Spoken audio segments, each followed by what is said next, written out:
Hola, bienvenidos a Update, el podcast para hablar de oportunidades de negocio e inversión. Soy Carlos Jiménez y esta es tu cita con las oportunidades. Bienvenidos a Update, el podcast para hablar de oportunidades de negocio e inversión. Como yo digo, Update, tu cita con las oportunidades. Y soy Carlos Jiménez quien les está hablando. Y hoy tenemos un invitado especial, Asdrúbal Rivas, Portfolio Manager de Life Invest Wealth Management, quien es uno de los conferencistas del evento Update, un evento que tenemos el próximo 25 de abril. Toda una mañana para hablar de oportunidades de inversión en mercados financieros, tema que va a conversar Asdrúbal Rivas. Vamos a hablar también de oportunidades de inversión en el sector inmobiliario, vamos a hablar de emprendimiento, vamos a hablar de oportunidades de negocio que se derivan del entorno actual y, por supuesto, también todas aquellas oportunidades que se generan con los cambios en el mercado y principalmente en el comportamiento de los consumidores. Ahora mismo, bienvenido, Asdrúbal. De verdad que un gusto estar contigo en este episodio de Update. Gracias, Carlos. De verdad, agradecido con tu invitación y con el espacio. Siempre es bueno conversar sobre estos temas. Y sobre todo en este momento que hay demasiada información y mucho ruido en los mercados, en lo que está pasando en la economía, y es bueno aterrizarlo y digerirlo. A mí me encanta mucho digerir todo eso, lo que nos importa desde el punto de vista de nuestras inversiones, nuestro futuro, nuestro patrimonio, etcétera, ¿no? Entonces, muy agradecido de verdad con tu invitación. No, fíjense, quiero aprovechar de comentarles, por supuesto, a todos los que están conectados en vivo en este video podcast, agradecido, y por supuesto a todos los que nos van a ver en diferido o nos van a escuchar, tanto en el canal de YouTube como en las plataformas de podcasting como Spotify. Quiero recordarles que Asdrúbal Rivas, que como les dije es Portfolio Manager de Life Invest Wealth Management, es uno de nuestros conferencistas en el evento Update, y él va a hablar en el evento de cómo identificar oportunidades de inversión para asegurar el futuro o para asegurar tu futuro. Sin embargo, hoy, en este episodio del podcast, hemos querido hablar de un tema muy interesante que tiene que ver con las inversiones financieras en entornos en recesión. Quiero simplemente recordar para aquellos que lo saben y aquellos que no lo sabían, sepan que la recesión, técnicamente hablando, se define una recesión cuando una economía experimenta una caída del Producto Interno Bruto por 2 trimestres consecutivos. O sea, técnicamente a partir de ese momento la economía se asume que entra en recesión.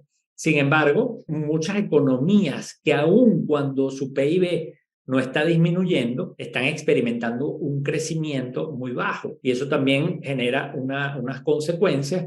Y bueno, hoy vamos a hablar entonces en el ámbito de la especialidad de Asdrúbal, que son las inversiones financieras, que es un tema importantísimo, sobre todo para eso que propone él en su conferencia, para asegurar el futuro, para trabajar por un futuro, pero el presente que tenemos es un presente de un entorno en recesión. Así que, Asdrúbal, me gustaría que bueno, ya entrando en materia, nos hablarás un poco de eso. ¿Por qué hacer esa salvedad con ese título? ¿Qué cambia cuando estamos en una economía en recesión en términos de inversiones financieras? Sí, claro que sí. La verdad que asusta muchísimo. Esa parece una palabra muy fuerte, pero déjenme quitarte unos 40 segundos primero antes de empezar a hablar del tema. Como somos una firma que está regulada por la SEC en Estados Unidos, me obligan a hablar siempre de un disclaimer y permíteme leerlo por 40 segundos nada más. Mira, primero, este material es importante que se hace únicamente con fines informativos y no debe interpretarse como una oferta para vender o comprar, una solicitud de comprar cualquier producto o servicio que se menciona en esta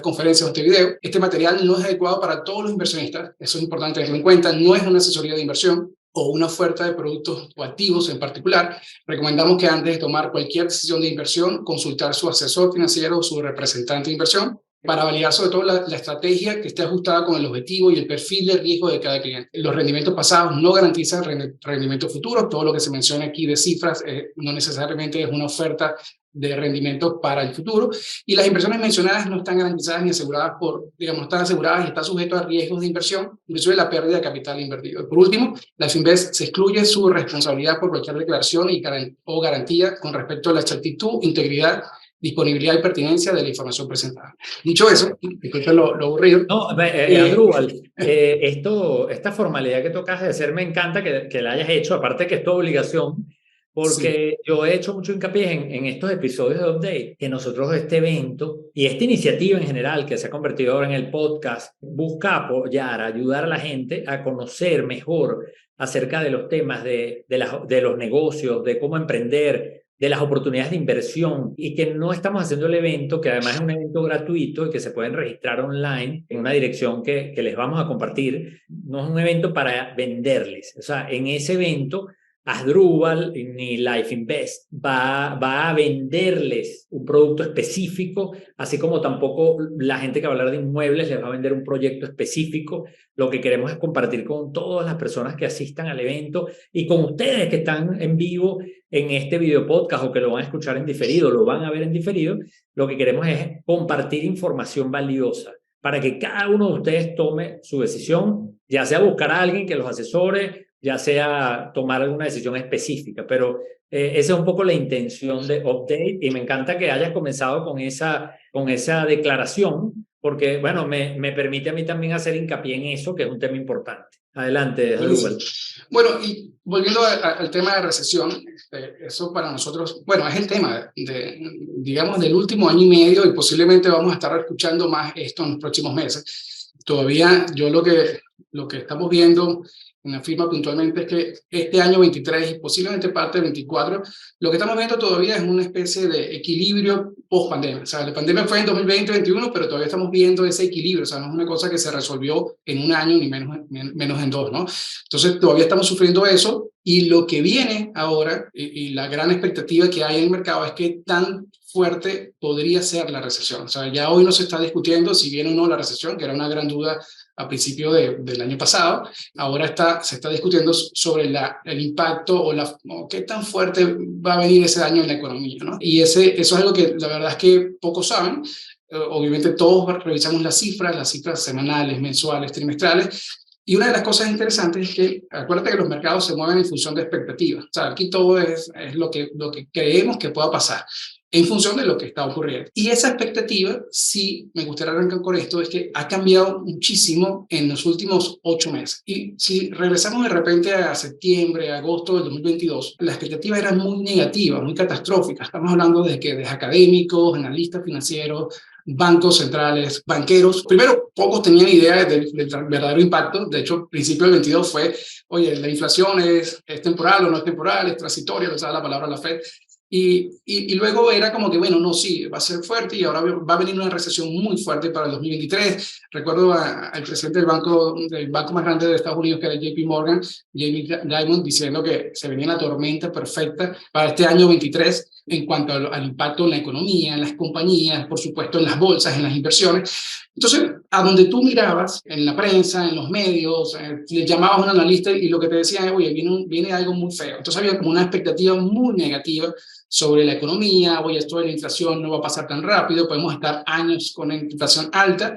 Y a medida que viene pasando o se viene mostrando la data real, bueno, por cierto, una de las datas que más preocupaba era el empleo, ¿no? Esa es una de las cosas que sufre más, o sea, de lo que más importa en temas de recesión, es cómo impacta el nivel de empleo. Te voy a poner un ejemplo, para ir a cifras un poco, ¿no? Los últimos 100 años, por ejemplo, en 1920, antes de la Gran Depresión, hemos tenido nosotros 14 recesiones fuertes en Estados Unidos solamente, para llevarlo de puntualizado.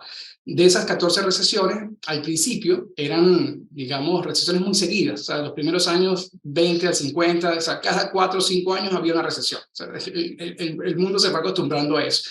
Luego se fue espaciando un poco más, cada 7 años, cada 10 años. Y la verdad que en los últimos 20 habíamos tenido 2 recesiones solamente, hasta que llegó la pandemia, que fue algo muy, muy puntual. Pero la más fuerte, o la última recesión fuerte realmente, fue la del 2008. Se perdieron casi 8.5 millones de puestos de trabajo en un periodo de 17, 18 meses aproximadamente. Y se tardó casi 4 años en recuperarse. O sea, son cifras realmente importantes que sí afectan a la economía, te llegan al bolsillo, te llegan a ti, pues ahí lo ves realmente, ¿no? Esto cambia en cada recesión, es muy, muy difícil. O sea, cada recesión es totalmente distinta, las causas, los orígenes son totalmente diferentes. Esta es vía inflación, vía costo, vía tasa de interés, la anterior fue crisis hipotecaria, la anterior fue los .com, la otra crisis de deuda. O sea, no todas son iguales. Por tal razón, hay desafíos totalmente distintos y oportunidades totalmente distintas, ¿no? No hay un libro, no hay una regla básica. Sí hay algunas coincidencias, por supuesto, pero no hay una regla básica en cada recesión. Entonces, volviendo a lo que comentaba inicialmente, oye... Perdón, Adrúbal, quería hacer ahí un inciso ver, en esta parte, que fíjate que es tan así y coincido contigo plenamente, cuando, yo tengo una línea de trabajo que tiene que ver con negocios en recesión, y de hecho ahorita estoy trabajando en el libro, que espero tenerlo pronto, qué que bien. es negocios en entornos en recesión.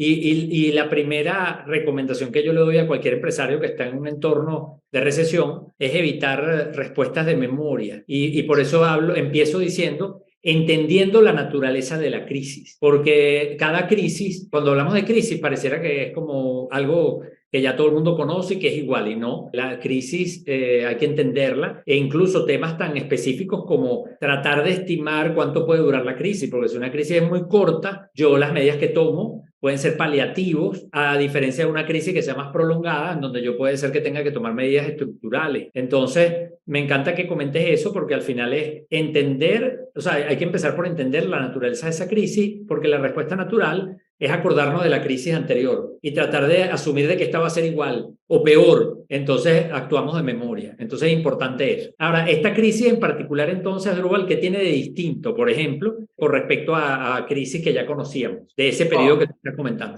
Tiene cosas muy distintas. O sea, al final, bueno, esto es un tema muy económico, por eso es muy aburrido, la verdad, el tema de liquidez monetaria y todo esto, ¿no? Pero al final, si aquí algún economista escucha, va a llegar a hablar del tema de liquidez y todo esto. Al final sí, todo tiene que ver con eso, o mucho tiene que ver con esto. Y el origen de esta crisis es distinto porque, nuevamente, volvemos atrás, el origen viene de la raíz de la pandemia, se perdieron 20 millones de empleos en un mes, o sea, es una cosa increíble. Como fue algo que no se veía, veamos las proporciones. O sea, en el 2008, que fue una crisis hipotecaria que tardó 4 años en recuperarse el empleo, se perdieron 8 millones y medio de empleo en un periodo de 2 años, casi 2 años. Aquí se perdieron 20 millones de empleos en Estados Unidos solamente en un mes. ¿Sí? Era algo que nadie sabía cómo actuar.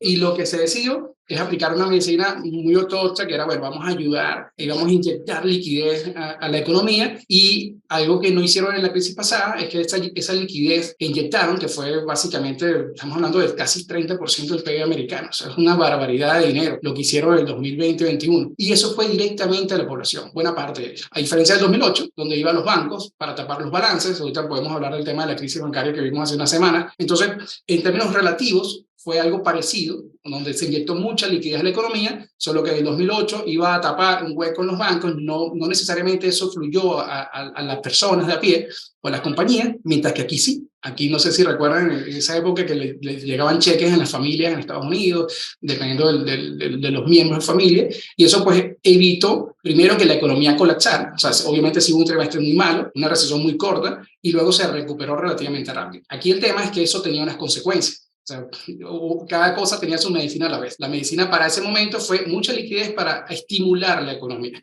Pero la pandemia estaba. O sea, confinamiento hubo, bueno, todavía imagínate, el año pasado se hablaba del confinamiento en China, todavía el año pasado, 2022. Eso lo que llevó es que tras un fenómeno que había desaparecido en el vocabulario de los países desarrollados, que era el fenómeno de inflación. O sea, no había inflación en 40 años, pero al final es lo mismo. Si tú tienes mucha liquidez en una economía y producto de la pandemia los productos, los bienes y servicios se reducen, vimos una inflación que volvió otra vez al 9%, cuando el histórico era menos del 2% en los últimos 40 años, ¿no? Europa todavía, por ejemplo, ayer salía hasta Reino Unido, inflación del 10%, los europeos, toda la eurozona, 9%, o sea, volvieron cifras de inflación muy altas.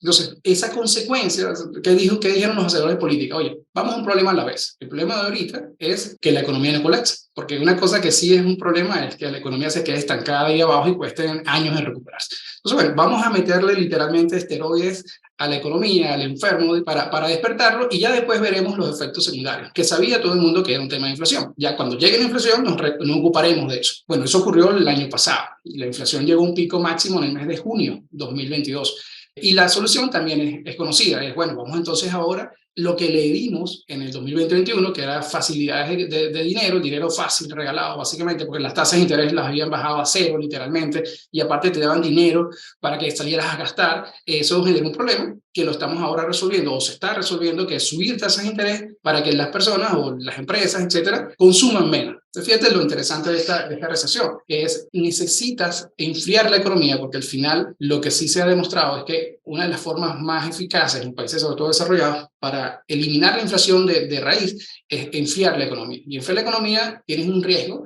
que es que puedes llevarla a la recesión. Pero eso es normal en una inflación, digamos, normal, 2-3%. Se nos fue de las manos y subió a 5%. Bueno, tú te puedes mover allí en un escenario, digamos, relativamente normal. Pero cuando se va a un extremo y subió el 9%, pues requiere medidas muy extremas. Y eso fue lo que ocurrió en el 2022. La tasa de interés pasó de 0% a 5%. Estamos hablando de menos de 9 meses. Y eso tiene una consecuencia, que es que la economía se frena. Lo que te decía al principio, que todo el mundo está lógicamente pronosticando un año muy malo para el 2023. Pero ahora tenemos un problema muy raro, que es que no necesariamente eso ha ocurrido. O sea, fíjate cómo empezamos el 2023. Pasamos de pensar de que la recesión era muy fuerte para este año, a luego pensar, oye, no es tan grave como pensábamos. O sea, sí va a haber una recesión, pero no va a ser una recesión como la del 2008, posiblemente sea, y ahí la palabra soft landing, hard landing. O sea, ¿qué tan fuerte puede ser la recesión? Y hemos visto que la economía ha sido muy resistente, se ha logrado ajustar. Y esto es interesante, porque esto al final, la economía, las personas, las empresas, ¿sabes? Apple, Google, no sé, General Motors, al final son empresas, ¿sí? Y cuando a ti te anuncian mucho una recesión y te dicen, Carlos, el año que viene va a ser muy fuerte, va a haber una recesión con todo porque pasó esto, esto y esto, al final, ¿qué hacen las empresas? O sea, las personas, ¿qué hacen? O sea, tú te ajustas, tú, bueno, agarras, frenas tu unidad, optimizas el costo, mejoras la productividad de tu compañía y te preparas para eso. No te quedas sentado esperando que te llegue un reporte, oye, sí, perdí 20% de mis clientes, voy a esperar que pierda el 40% de mis clientes para ver qué hago. No haces eso. Entonces, lo interesante de esta recesión es que ha sido tan anunciada, ha sido tan pesimista el entorno que había en el 2022, que le ha permitido a muchas compañías en el mundo, gobiernos, etcétera, ajustarse para prepararse. Entonces, a medida que llegó el 2023, los números no han sido tan malos. Las empresas no han perdido la plata que se esperaba. El desempleo no ha colapsado. De hecho, había un problema rarísimo en enero de 2023, que fue que se generó mucho empleo. O sea, se esperaba que, bueno, como la cosa está difícil por la tasa de interés y todo este ruido, se van a generar, por ejemplo, 200.000 puestos de trabajo. Y se generaron casi 600.000, 500 y tantos. Y eso era como un cortocircuito, porque ya va, entonces, ¿cómo es esto? ¿Está funcionando, no está funcionando? ¿Vamos a una recesión? ¿No? Entonces, era una cosa rara que al principio no se entendía, porque era, oye, entonces no vamos a una recesión. Pareciera que eso es buenísimo, pero no es tan así, porque si no vamos a una recesión, entonces resulta que vamos a tener inflación alta por mucho más rato. Entonces te vuelves a la pregunta, entonces, ¿qué es peor? ¿Qué prefieres? ¿Evitar la recesión o mantenerte en una tasa de inflación alta, digamos 3-4%? Evidentemente, todo el mundo entiende que, bueno, nosotros en Latinoamérica lo entendemos muy bien, que el daño más fuerte que puede tener cualquier población, cualquier economía, es la inflación. Entonces, el gobierno o los gobiernos de los países desarrollados decidieron, ¿sabes qué? No me importa si la economía entra en una recesión, lo que me importa es controlar la inflación este año. Y ahí estamos parados. Abril del 2023, 20 de abril, todavía estamos en ese, viendo la data, qué tan fuerte va a ser la economía. Hay una corriente ahora, imagínate esto, hay una corriente que habla de que posiblemente evitemos la recesión. Ahí estamos, ¿no? Ahí estamos parados. En este momento que es incierto. Yo particularmente pienso que sí va a venir una recesión relativamente suave, muy corta, por la data que hemos visto. O sea, de hecho, la inflación está bajando mucho más rápido. Fíjate algo curioso, lo que pasó con la banca hace apenas 2-3 semanas, más o menos un mes, el 17 de marzo, al principio fue como muy malo porque ponía como en riesgo al sistema financiero otra vez. Y esa es una de las cosas que diferencia una recesión de otra. O sea, una recesión cuando el sistema financiero o bancario colapsa, como en 2008, oye, eso te puede costar muchísimo tiempo en recuperarte. Pero si el sistema financiero o bancario particularmente está sólido, lo puedes manejar mucho mejor. Entonces, cuando ocurrió esto en los bancos pequeños, medianos, hace unas semanas, pues evidentemente generó mucha incertidumbre, mucha expectativa. Oye, ¿y ahora qué va a pasar? Porque todo el mundo pensaba que los bancos estaban muy bien. Y eso se pudo rápidamente, cualquier duda se disipó muy rápido. La situación de verdad fue muy contundente, muy rápida, muy buena, y se logró, digamos, aplacar. Pero de ahí salió algo que es curioso y es positivo desde nuestro punto de vista, porque el problema de las tasas de interés y de la recesión, y déjame hacer un poquito el gráfico, voy a hacer un ejemplo, ¿no? Al final, ¿cómo haces tú para decirte, Carlos, sabes que deja de consumir? No te compres 5, no sé, dime cualquier artículo, no te compres 3 celulares este año, cómprate uno o no te compres ninguno, porque eso va a evitar que los precios sigan subiendo y vas a provocar que los precios bajen. O sea, si yo soy una empresa que vende aparatos y vendía 100 aparatos y ahora vendo 80, 70, pues yo voy a reaccionar bajando un poco los precios o por lo menos no incrementar. Entonces, un factor que manipula eso muy bien son las tasas de interés, porque al final es el costo del dinero. Sí, yo te digo, Carlos, ¿sabes qué? Vamos a suponer que tú tienes una tarjeta de crédito que está al 20% de interés. Y yo te digo como Banco Central, mira, ¿sabes qué? O como banco, te voy a subir la tasa de interés al 30%. Obviamente, la intención es que tú estés menos incentivado a consumir. Al hacer eso, pues si consumes menos, pues los precios tienden a bajar, enfrías la economía, pero resuelves el problema de los precios. Pero al final es un juego de intenciones. Obviamente muy forzado, porque si te sube una tasa al 30%, pues de verdad te lo vas a pensar. Pero no te están obligando, es la realidad. Y por eso siempre está la duda de si funciona o no funciona. Y por eso en enero de este año era como que, se esperaba que se perdieran puestos de trabajo y se generaron 500,000 y después en febrero se generaron 300,000 y ahorita en marzo otros 236,000 puestos de trabajo. ¿Qué está pasando? Que la economía está demasiado sólida. Entonces, lo que debería ser bueno, fíjate esto que es curiosísimo, lo que debería ser bueno porque oye, vamos a evitar la recesión, realmente no lo es porque a mí lo que me importa no es tanto la recesión. La recesión yo puedo aguantar un año malo, pero lo que no puedo aguantar son 2, 3 años de inflación alta, ¿no? Entonces aquí estamos por lo menos mal. Entonces, ¿por qué los bancos no están malos? Porque al final lo que está provocando el sistema financiero, y esto obviamente está en discusión, esto es mi opinión, si tú te volteas para Morgan Stanley te va a decir otra, y la gente de Goldman te va a decir otra, y si te volteas a la lista de otro país te va a decir cualquier cosa, porque está en discusión, está muy fresco, ¿no? Pero lo que sí estamos viendo, lo que es un hecho, es que los bancos, por lo que ocurrió, están tomando menos riesgos. Eso es una realidad. O sea, de hecho, la data que salió hace apenas unos días mostró una contracción en la oferta de crédito. Y es lógico, porque si yo soy un banco, grande o pequeño, pero que pasó esto, que ya lo vamos a conversar si quieres en detalle, yo como banco digo, oye, ¿sabes qué? Me la pienso 2 veces para prestarle a alguien que yo considere negocio. Recuerda que el negocio de la banca es muy sencillo. Agarro $100,000 de un cliente y se lo presto a otro, y el margen, a ti te pago 5 y a él le cobro 10 y me gano 5%. La realidad es que el banco no presta el 100%. O sea, agarra tus 100,000 y le presta 80 a otro y esos 20 lo invierte. Entonces, para que esas inversiones que no estaban tan líquidas y tan seguras, están invertidas en bonos muy seguros como los bonos del Tesoro americano, pero perdieron algo de valor por esto de la crisis de la tasa de interés. Entonces, al final, lo que está obligando, cuento corto, es que los bancos están obligados a ser más exigentes con su crédito. Entonces, si tú me vienes a pedir ahora un crédito, y es un ejemplo, ¿no? Para comprarte un carro adicional, yo como banco, en mi análisis de crédito, digo, oye, ¿sabes qué? Creo que no te lo voy a dar. Y te he negado el crédito. Tu tarjeta de crédito no te va a aumentar el límite. Y así va. Y la empresa que viene, ¿sabes? Tiene una empresa que está haciendo una tecnología innovadora para sacar el gas, el dióxido de carbono, y necesito $100 millones para desarrollar el proyecto, posiblemente el banco ahora me lo niegue o me dé nada más 50. Entonces, lo que hemos visto las últimas semanas de la data es que la contracción del crédito, eso es vivo, eso está ocurriendo, se disminuyó en casi $100,000 millones. Es una cifra brutal. O sea, normalmente cada mes crece $200,000 millones. Es un número muy importante. Y ahora se contrajo 100,000, porque los bancos no están prestando. Entonces, ¿qué es lo interesante de esto? Que está el sistema financiero al final, ahora, vuelvo otra vez al ejemplo de la tarjeta de crédito de Carlos. O sea, ya no te estoy diciendo, oye, te estoy haciendo una tarjeta a 30%. Carlos, no deberías consumir, porque eso al final es una invitación, o sea, te lo está poniendo difícil, pero tú puedes decir, ¿sabes qué? Voy a consumir. Ahora, con esto que ocurrió en la banca, sí se está restringiendo el crédito de verdad. O sea, no es un tema de tasa de interés ni siquiera, es que no te lo está prestando, o sea, no te lo está dando. ¿Y eso qué impacto tiene? Que tú como consumidor, pues no vas a salir a consumir tanto como pensabas, o el proyecto no va a salir, y al final la economía sí se va a enfriar ahora más rápido. Entonces, le estás de cierta forma, esto que ocurrió en la banca, le está haciendo un poco el trabajo más fácil a lo que el Banco Central viene tratando de hacer en los últimos 7, 8 meses.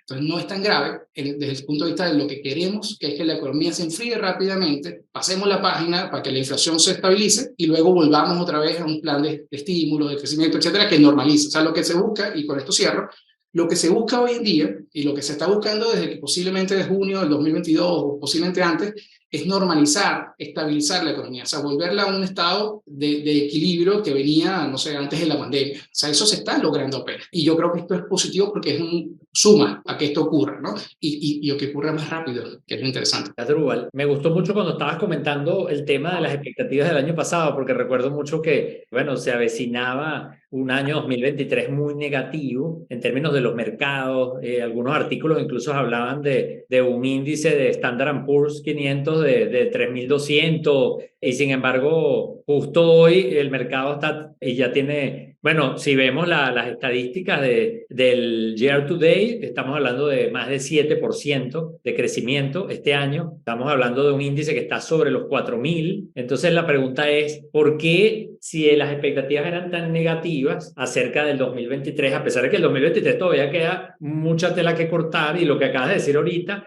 de este tema de los bancos y del crédito, definitivamente seguramente va a tener un impacto importante, pero vemos que, oye, los mercados financieros, sobre todo si lo vemos a través de los índices bursátiles, muestran como algo de confianza en el sentido de que estos valores están aumentando de precio. ¿Puedes explicar un poquito eso? La palabra que vamos a repetir hoy más es expectativa. O sea, todo va en función y la data va poco a poco, ¿no? Va funcionando. La verdad que es difícil porque una de las cosas, y eso lo vamos siempre a saber posiblemente luego, o sea, todo esto se conoce posterior. Y una de las cosas que estamos viendo hoy, por ejemplo, es que evidentemente, y tú eres experto en esa parte de las tendencias del consumidor, han cambiado. O sea, voy a poner un ejemplo muy llano, ¿no? Normalmente cuando la economía va mal, tú dices, oye, la gente va a dejar de consumir tonterías, ¿no? O sea, qué sé yo, si tú tienes 10 aplicaciones en tu teléfono celular, vas a dejar de pagar 8 porque quieres ahorrar y tienes que consumir otras cosas. Y el año pasado veíamos como que, bueno, todo el mercado con ese nerviosismo y ese pánico que había, porque, bueno, la verdad es que era algo para un poco asustarse, porque tú no sabías el impacto que puedas tener. Mira, subidas de tasa y bajas de tasa hay casi siempre, o sea, cada 2 años hay en toda parte del mundo.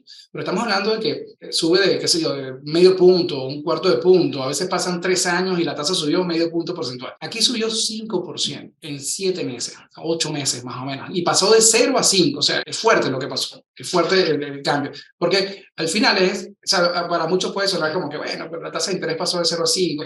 Oye, esto significa que si tú tenías una hipoteca para tu casa donde vives, que pagabas, no sé, $3.500, ahora pagas $4.500, es un ejemplo, ¿no? O $6.000. O si tenías un negocio que ibas a pedir un crédito para sacar tu proyecto, tu emprendimiento, que tú ibas a pagar una cuota de $1.500 todos los meses y podías sacar tu emprendimiento, ahora tienes que pagar $3.000. Entonces, los números cambian y eso echa a perder muchas cosas. Entonces, sí hay un impacto fuerte cuando la subida es tan agresiva. Eso es lo que ha venido ocurriendo. Y ese impacto fuerte, la verdad que se dejó llevar. Recuerda que veníamos al final tiene que ver mucho también con la psicología del inversionista, de los analistas. O sea, pasamos de un escenario muy optimista en el 2020-21 a algo de repente donde no sabías qué podía pasar, los cambios eran muy fuertes y la reacción fue totalmente a niveles de pánico, ¿no? La volatilidad del año pasado, que mide muy bien esto, estuvo promedio, o sea, el mínimo punto fue como 19, o sea, pero el promedio fue casi 26 puntos del VIX. Eso te dice que había mucho pánico durante todo el año. Al final, ¿qué calma esto? ¿Qué es tu pregunta? La data. O sea, cuando tú ves, por ejemplo, que una compañía como estos reportes que están presentando las compañías, el empleo, la inflación que sí está cediendo, el consumo que no se está desplomando como se pensaba, la tasa de ahorro que se está empezando a recuperar. Y cuando tú empiezas a sumar data real, porque lo que teníamos antes era lo que podía pasar, y de repente vas poco a poco viendo, todas las semanas hay data, entonces todas las semanas vas sumando y dices, oye, pero la verdad que no estamos tan malos, y ahí empiezas a replantear todo. Dices, bueno, pero mira, entonces le empiezas a dar sentido a las cosas y todas estas expectativas que tú hablas de hace un segundo, que el S&P podía caer 20% más, pues ya se empiezan a hacer más racional. Todavía está en la mesa, o sea, los riesgos no han desaparecido, eso es importante. El temor está allí, el impacto de la inflación, o sea, eso está allí todavía en la mesa, solo que lo que sí es que se ha suavizado. Y aparte tienes 2 ingredientes que son fundamentales en esta ecuación que ha cambiado estos últimos 6 meses. Uno es el tema de China, ¿sí? El tema de China, nuevamente, hasta apenas creo que todavía en agosto se hablaba de confinamiento en ciudades grandes de China. O sea, imagínate eso. Entonces, la economía china que crecía al 7-8% en los últimos años, si bien se moderó al 6%, ahora crecía a tasas por debajo del 5%. Obviamente China como principal motor pues frena un poco la dinámica internacional. Y luego estaba el ruido de Ucrania. O sea, acuérdate que también veníamos el tema de la guerra. Yo recuerdo que todo lo que fue febrero, marzo, abril, todos los días era la guerra, Ucrania, petróleo, Putin. Eso está allí, pero ya se moderó un poco. O sea, ya entendimos que es una guerra prolongada y está allí. Entonces, cuando sumas esas dos cosas, o el impacto de la guerra que tiene que ver con el tema energético en Europa, que es el segundo motor, la expectativa para Europa era muy mala. O sea, hasta hace poco se hablaba de que Europa iba a entrar en una crisis energética, que los precios. Entonces, había Estados Unidos, no tan bien, la recesión. Luego tenía China, que bueno, aparte China no solamente el crecimiento, China lo político. Recuerda que dieron un giro político radical desde el ataque a las compañías líderes como Alibaba, Tencent, etcétera, que hubo una reforma muy fuerte a nivel político interno, que eso asustó, no solamente asustó, el consumo en China el año pasado en las áreas rurales, urbanas, ambas, se contrajo de manera importante, seria. O sea, no fue una data, no fue una data nada buena. Entonces, la expectativa era que eso se podría mantener este año. Entonces tenía China, Estados Unidos y Europa con malos pronósticos. Y eso fue cambiando, ¿no? China dio como un medio giro. Los europeos lograron defenderse muy bien con el tema energético, lo lograron resolver.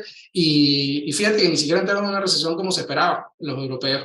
Y en Estados Unidos todo se fue sobre. Entonces eso cambió totalmente el pensamiento de los analistas. Fíjate que uno de los analistas más críticos era alguien de Morgan Stanley que decía que el mercado puede caer 20% más. Y ahora está cambiando un poquito. Oye, la data está cambiando. De hecho, hace poco salió diciendo que, oye, si el mercado se estabilizaba en estos niveles de 4.200, podríamos más bien ver cierta estabilidad, podría cambiar su pronóstico un poco. La verdad que está todavía en vivo. O sea, mira, mientras hablamos, han reportado estamos en plena temporada de reporte, que es buenísimo porque te permite analizar todo esto, ¿no? Y lo están haciendo relativamente bien. O sea, las empresas se están reformulando. O sea, estamos hablando de compañías desde la pequeña, donde tú, y esto es muy curioso porque fíjate, una compañía pequeña hoy en día, con todo esto de tecnología, ChatGPT, inteligencia artificial, ahora es como una oportunidad porque, bueno, eres más productivo, podrías ser más productivo, entonces de repente te salvas de ese impacto que podías tener vía economía, ¿no? Pero desde las grandes compañías, tú ves en compañías de primer nivel, o sea, las 10 compañías más grandes de Estados Unidos, tú las agarras y el discurso cambió radicalmente de septiembre para febrero del 2023. Ahora tú escuchabas a los CEO en cada reporte hablando de reestructuración de costos. Fíjate este caso que es muy curioso, el de Facebook, Meta. El año 22, el presidente decía, oye, nuestra estrategia es una gran inversión en todo, en inteligencia artificial, el metaverso, vamos a meterle el 30% de las ganancias. Y no me importa lo que pase con la acción, no me importa lo que pase con las ganancias, porque estamos haciendo una apuesta a largo plazo. Sonaba muy bonito el discurso de innovación, de todo esto, pero al final era menos ganancias para la empresa. El discurso de este año, el primer discurso de Zuckerberg era, vamos a hacer un cambio profundo en la reestructuración de los costos, nuestro enfoque va a ser la rentabilidad, y resulta que cuando veías el reporte de Google era lo mismo, el de Microsoft era lo mismo, el de Tesla era lo mismo, vamos a enfocarnos en costos, reestructuración, entonces todo el mundo estaba ajustándose muy fuertemente, y muy fuertemente es que compañías decidieron incluso cerrar unidades, ¿sabes? Esta unidad de desarrollo de tal cosa, vamos a cerrarla y vamos a enfocarnos en el producto que tenemos, y todo el mundo se estaba reinventando. Y eso permitió que las empresas, que yo pensaba que tú ibas a perder tantos miles de dólares, resulta que perdiste posiblemente muchísimo menos que eso o ganaste dinero. Un caso muy curioso es el de Netflix, ¿no? Se hablaba mucho que, bueno, Netflix llegó a su fin porque ahora en recesión, ¿quién va a estar pagando una suscripción para cuando tú tienes que pagar la comida y ¿sabes? La renta de tu casa y las medicinas? Y resulta que los tipos vendieron más suscripciones, subieron el precio, no perdieron suscriptores. Entonces tú dices, ahí vuelvo otra vez a lo que te decía, de lo que la tendencia del consumidor es implacable. O sea, cómo un cambio de tendencia hace que pueda una economía ser más resistente. Entonces es muy curioso lo que está ocurriendo, muy interesante. Hay muchas aristas, hay muchos desafíos en el tema de recesión. Yo no lo veo tan mal, la verdad. O sea, me parece que hay más oportunidades que motivos para salir corriendo, ¿no? Mira, Asdrúbal, si tuviéramos que hablar, porque yo sé que obviamente no podemos hacer recomendaciones, pero sí me gustaría de tu parte, ya como para redondear, consideraciones para las inversiones financieras en un entorno en recesión. Y digo consideraciones porque Claro. obviamente no se pretende de que sea una recomendación de que invierte en esto o en aquello, no.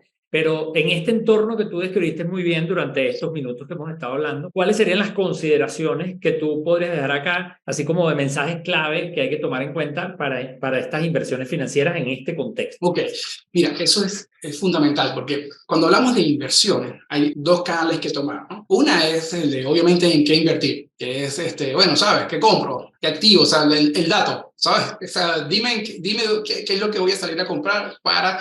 Que lo preguntan a Drupal en todos los Ajá, momentos, que sí, porque a todo el donde mundo vayas tiene la fórmula mágica. es la fórmula mágica. Compro esto, compro aquello, qué acción compro, qué bono compro, qué commodity compro, ¿sabes? Y la verdad que eso, posiblemente el peso de eso va cayendo mucho más, porque antes de eso, en un entorno de recesión, también lo que tienes que es enfocarte en el cómo invertir, ¿no? Por ejemplo, una de las cosas, de los errores típicos que comete buena parte del inversionista, o sea, primero perder la perspectiva a largo plazo. Ese es el error típico. O sea, cuando tú agarras un inversionista, un cliente, le preguntas el primer día uno, ¿para qué quieres tú invertir? Entonces, bueno, yo quiero esto para mi retiro dentro de 20 años y tal. Y, ¿sabes? Yo tengo ya 2 hijos adultos y te dan todo un perfil y tú lo asesoras en función de eso. Pero viene una recesión, entonces quiere vender todo, quiere salir asustado, entonces ya va. No perdamos la perspectiva de tu inversión, tu objetivo de inversión, cuál es tu finalidad de este portafolio, de lo que estás logrando. O sea, mi invitación, o quizás lo más difícil en un entorno de recesión, no es tanto el dato. O sea, no es tanto si compro esta compañía o compro esta otra o este sector, me muevo de aquí para acá. Eso obviamente es importante, ¿sí? Porque si estás mal parado en un sector, pues obviamente vas a sufrir desde el punto de vista de dinero. Pero créeme que la mayoría de los problemas vienen porque no está asociado el perfil de nuestra perfil de la inversión en general, que eso incluye la tolerancia del riesgo, objetivo de inversión. Mira, estos días vi un portafolio que me pasaron de un cliente ya acercándose a su etapa de retiro y donde su necesidad era el tema de flujo de caja. Esa era su necesidad puntual. Pero todas sus inversiones estaban enfocadas en activos que no generaban flujo de caja. Entonces, fíjate que ahí no era un tema de si estaba bien o mal. O sea, era que estaba quizás, y de hecho las inversiones que tenías eran buenas inversiones, podían tener buena rentabilidad, pero no estaba asociado a lo que él necesitaba. Y yo creo que en estos tiempos de recesión, lo más importante es voltearse a revisar tu plan financiero, tu planificación personal. Oye, ¿qué está cambiando? Si particularmente estoy metido en un negocio, mi empresa está afectada por este entorno, ¿cómo va a afectar eso mi futuro financiero? Entonces, yo creo que voltearse antes de, obviamente, nuevamente vamos a tocar, y de hecho el martes vamos a hablar un poco de eso, pero yo creo que la perspectiva a largo plazo, no perder el foco de los objetivos, es lo principal, y siempre es difícil, pero aquí la cosa clave es mantener la disciplina, no perder el foco. El nerviosismo es clave. Aquí, nosotros por lo menos este año 2022, que fue malísimo para casi todos los inversionistas en el mundo, el que estaba invertido en algo sufrió. Es chévere porque te permite, chévere en el sentido, bueno, ¿no? Es que te permite conocer más la tolerancia y el riesgo de tus clientes. Consigues gente que de repente estaba muy bien preparada para motivos de riesgo, y otras que uno pensaba que estaban bien preparadas y resulta que no lo estaban. Entonces es perfecto porque es una oportunidad que tienes para ajustar, o sea, eso, ¿no? O sea, el tema de la diversificación. Mira, un error clave en temas de entornos inciertos, llámalo recesión o cualquier otro tipo de nombre que le quieras colocar, es tratar de perseguir el fondo. Oye, no compres ahorita, compra cuando esté más abajo, porque yo creo que va a caer más esto. Eso es el típico error, o sea, del timing, de estar persiguiendo el mejor momento para sacarle el máximo provecho a la inversión, ¿no? Y cierro con que en estos entornos difíciles siempre hay que estar preparado para la volatilidad. O sea, yo creo que, por ejemplo, el tema económico está mejorando, todos los indicadores nos muestran eso, pero eso no quiere decir que el día de mañana no haya una caída en el mercado cualquiera, o sea, bonos, acciones, commodities, o sea, porque o sea, así es la economía, o sea, todos los días hay data buena, data mala, y hay volatilidad. Entonces, la palabra volatilidad hay que tenerla presente. En estos entornos, no todo se resuelve mañana, o sea, el mundo no se acaba pasar mañana. No es que tú vas a invertir para dentro de 6 meses. Si vas a invertir para dentro de 6 meses, entonces este no es lo que tú necesitas otra cosa, otro tipo de inversión. Entonces, aquí lo difícil es cómo asociar tu perfil, tu planificación personal, tus necesidades, tu foco, tu tolerancia al riesgo. Aquí es perfecto para validarlo realmente. Y eso va a ser la clave de que tu portafolio le vaya bien o mal, ¿sí? Para mí particularmente. Y luego ya ves los sectores. Obviamente en recesión siempre la clásica, ¿no? Sectores defensivos. Y eso da para otro podcast de 1 hora, porque eso ha cambiado. Normalmente cuando tú dices sectores defensivos y tú piensas en, no sé, Colgate-Palmolive, Procter & Gamble, compañías así, lo que te dicen todos, ¿no?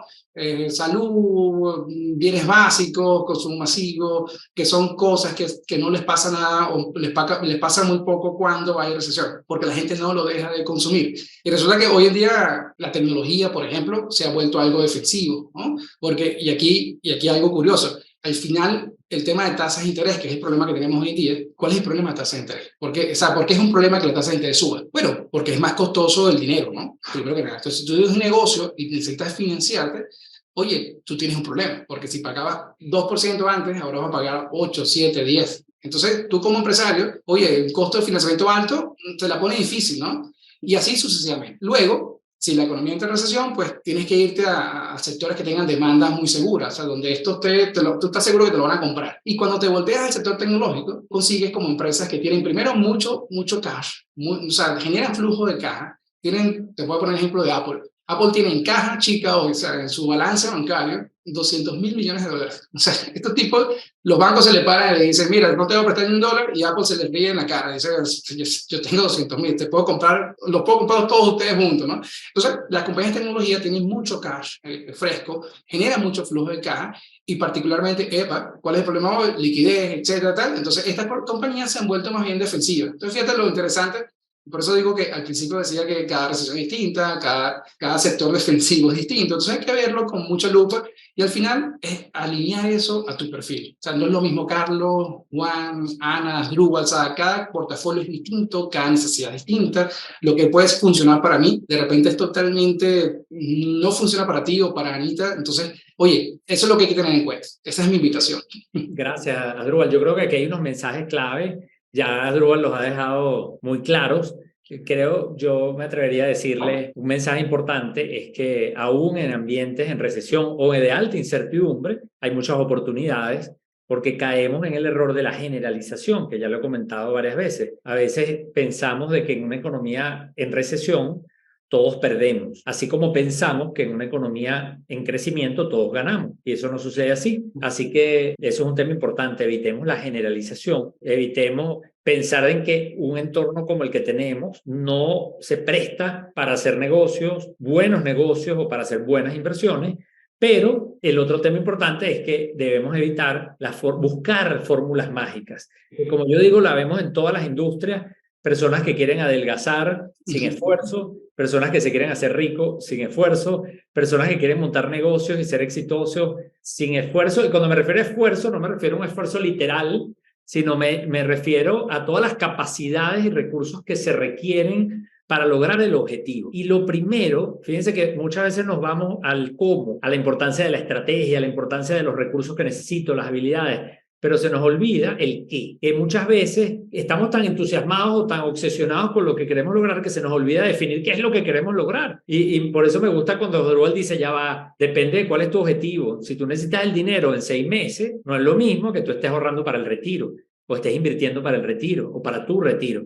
Entonces, creo que ese es otro mensaje importante. Por un lado, cuidado con las generalizaciones. Sí hay oportunidades de negocio e inversión, y eso es un poco lo que nosotros aquí queremos ayudar a conocer de este tema, a profundizar, pero eso no significa de que hay fórmulas mágicas que les vamos a dar para que todo el mundo aproveche y todo el mundo... No, cada quien tiene que hacer su tarea, y esa tarea empieza por definir claramente cuál es su objetivo, para luego entonces encontrar cuál es el camino o la estrategia que se adecúa para ese destino al que queremos llegar.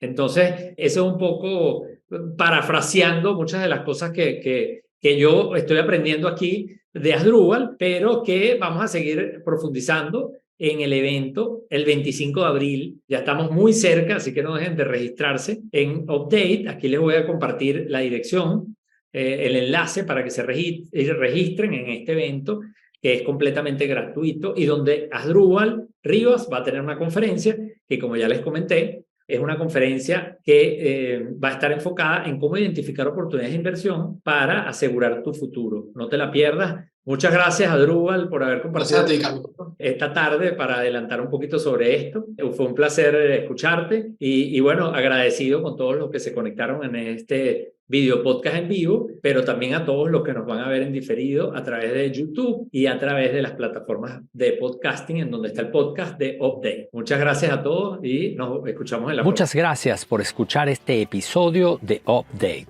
Suscríbete al podcast y recibe información de oportunidades de negocio e inversión.